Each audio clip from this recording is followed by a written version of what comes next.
خاقان رسول بھی تشریف فرمائے ہیں، ان کو بھی وقت دینا ہے، اور ہمارے ایک خطیب بھی تشریف فرمائے. میں تو گاؤں کا ہوں، تقریر میری ہوتی رہتی ہے. 2 نقطے عرض کر کے میں رخصت ہو جاؤں. ضرورت اس بات کی ہے کہ اگر آپ چاہتے ہیں کہ ہماری اولاد دیندار بنے، پرہیزگار بنے، تقویٰ شعار بنے، تو آپ اس کے لیے بہتر ماں کا انتخاب کیجیے، بہتر ماں کا سلیکشن کیجیے. اگر آپ ایسا کرتے ہیں تو آپ کی اولاد دیندار ہوتی ہے، پرہیزگار ہوتی ہے.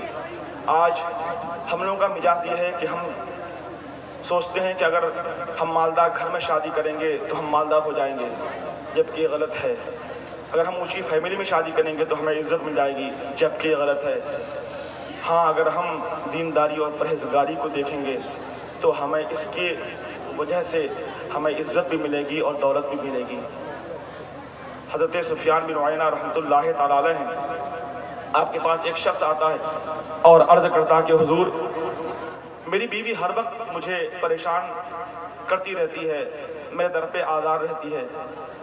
تو حضرت سفیان بن عیینہ مراقبہ میں چلے گئے اور اس کے بعد سر اٹھایا، ارشاد فرمایا، کیا تم نے شادی اسی لیے کی تھی تاکہ تجھے دولت ملے، عزت ملے؟ انہوں نے عرض کی، جی ہاں، میں نے شادی اسی لیے کی تھی تاکہ مجھے عزت ملے. تو حضرت نے فرمایا کہ جو شادی عزت کے لیے کرتا ہے اللہ اس کو ذلت اور خوار مبتلا فرما دیتا ہے، اور جو شخص دولت کی وجہ سے شادی کرتا ہے اللہ اس پر غربت اور افلاس کو مسلط فرما دیتا ہے. پھر انہوں نے اپنا واقعہ بیان کیا کہ ہم لوگ کئی بھائی ایسے تھے، ایک بھائی کو دولت سے بڑی محبت تھی تو انہوں نے دولت مند گھرانے میں شادی کی.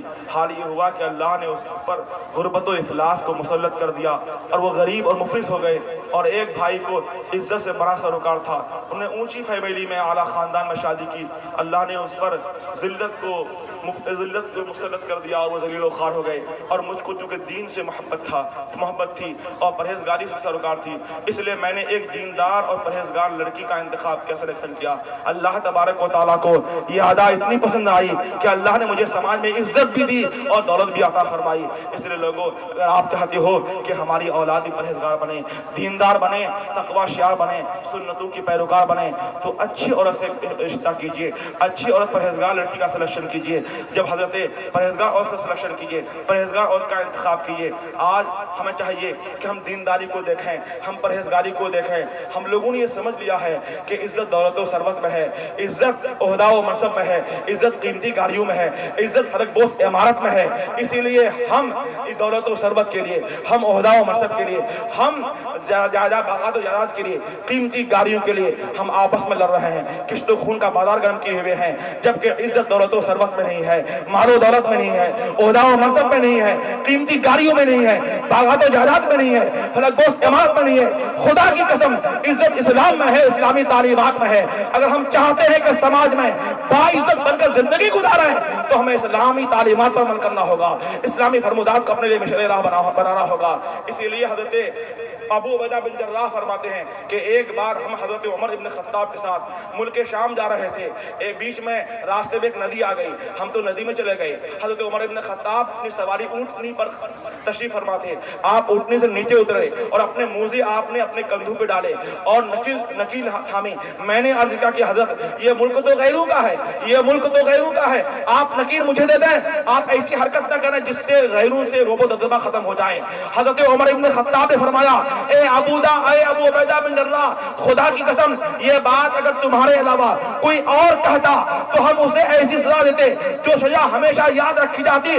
سنو، اللہ رب العزت نے ہمیں عزت، اللہ رب العزت نے ہمیں عزت و وقار اسلام سے دیا ہے، اسلام سے. اب اگر ہم اسلام کے علاوہ کسی اور چیز میں عزت کو ڈھونڈیں گے اللہ ہمیں ذلیل و خوار کر دے گا. حضرات، اس لیے آپ اگر چاہتے ہیں کہ ہم بھی اور ہماری اولاد با عزت با وقار بن کے زندگی گزارے تو ہمیں چاہیے کہ ہم دولت و ثروت سے عزت کو نہ ڈھونڈیں، عہدہ و منصب کو نہ ڈھونڈیں، بلکہ تقویٰ و طاعت میں ڈھونڈیں، اسلامی تعلیمات میں ڈھونڈیں. اللہ تبارک و تعالیٰ کی بارگاہ میں دعا ہے کہ ہم سبوں کو عمل خیر کی توفیق عطا فرمائے اور جو کچھ بھی اس میں خامیاں غلطیاں لگی ہوئی ہوں اللہ معاف فرمائے. استغفر اللہ ربی من کل ذنب. بولیے طرف کے سبحان اللہ. زمین و آسمان جس انسان کے زیر گام رکھا ہے خدائے پاک نے اس کا محمد نام رکھا ہے. زمین و آسمان جس انسان کے زیر گام رکھا ہے خدائے پاک نے اس کا محمد نام رکھا ہے. وہ جس کے جسم کا سایہ نظر آتا نہیں سب کو، اسی انسان کے سائے مذہب اسلام رکھا ہے، اسی انسان کے سائے مذہب اسلام رکھا ہے۔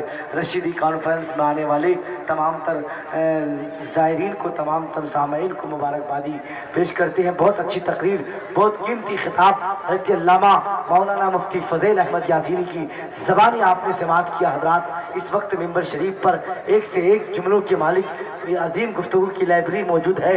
شہنشاہی نغمات پیکر ترنم حضرت جناب الحاج اجمل عزیزی صاحب قبلہ فرخ آباد یوپی، ان سے ملاقات کرنی ہے۔ وہیں پر شہنشاہی ترنم غلام حضرت حسان حضرت جناب شہادت رضا حبیبی الہ آبادی، دو عظیم گفتگو آواز کے مالک یہاں پر موجود ہے۔ میں آپ حضرات کی سماعتوں کے حوالے ان کو کرنے جا رہا ہوں۔ جتنے لوگ مارکیٹ میں ٹہل رہے ہیں، بازار میں گھوم رہے ہیں، دکان کی زینت بنے ہوئے ہیں، چائے نویشی میں بیٹھے ہوئے ہیں، پان کھوڑی میں لگے ہوئے ہیں، ان سے میری مؤدبانہ، مخلصانہ، عاجزانہ، خادمانہ، غلامانہ، عاشقانہ، ہمدردانہ گزارش، ریکویسٹ، نویدن، اپیل ہے کہ آپ آج کی رات میں یہ ساری چیزوں کو چھوڑیں، اللہ اس کے رسول کے ذکر کے لیے، فیضان رشیدی حاصل کرنے کے لیے، فیضان مشائخ رشیدی حاصل کرنے کے لیے آپ پنڈال کے اندر آئے۔ پوری زندگی تو گزارتے ہیں، آپ اپنے نصیب کے لیے آج کی رات گزار دیجئے، اللہ کے حبیب کے لیے۔ حضرات اب آئیے بڑی تیزی کے ساتھ شہنشاہی ترنم، مالک ترنم، بادشاہی ترنم، شاعر ملک ہندوستان شہادت رضا حبیبی صاحب، ان کو میں آپ حضرات کی سماعتوں کے حوالے کرنے جا رہا ہوں۔ کتنے لوگ سنیں گے ذرا وہ لوگ ہاتھوں کو اٹھا کے بتائیں، پیچھے والے حضرات بھی ہاتھوں کو اٹھا کے بتائیں اور بول دیں یا رسول اللہ۔ کتنے لوگ مدینہ شریف جائیں گے وہ لوگ بولے یا رسول اللہ کہ میرے گھر تک پھر کبھی حج کا مہینہ آئے گا۔ اب وہی بولے گا جو مدینہ جائے گا کہ میرے گھر تک پھر کبھی حج کا مہینہ آئے گا، مجھ کو لینے میرے آقا کا سفینہ آئے گا۔ اے تصور، اب ذرا پرواز کو اپنی تیز کر، شہر مکہ جا چکا اب مدینہ آئے گا۔ اور نجدیا جیب سے رومال کو باہر نکال، نام سنتے ہی اعلیٰ حضرت کا ماتھے پہ پسینہ آئے گا، نام سنتے ہی اعلیٰ حضرت کا ماتھے پہ پسینہ آئے گا۔ آئیے ان کا استقبال نعرہ تکبیر و رسالت سے کریں، اس انداز سے نعرہ لگائیں آپ کی آواز سن کے ایوان باطل میں زلزلہ پیدا ہو جائے۔ نعرہ تکبیر، اللہ اکبر۔ بتائیے ابھی زیادہ وقت ہوا بھی نہیں ہے، بہت کم وقت ہوا ہے۔ دیکھیے ابھی پونے ایک ہو رہا ہے، زیادہ ٹائم نہیں ہوا ہے جی، مگر آپ لوگ اس طرح سست پڑ گئے ہیں، اتنی ٹھنڈی بھی نہیں ہے۔ ذرا دونوں ہاتھوں کو اٹھائیے اور دونوں ہاتھوں کو اٹھا کر کے پرچم بارہویں کا جھنڈا بنا کے بتا دیجئے کہ ہم لوگ یہاں پر بیٹھے ہوئے ہیں۔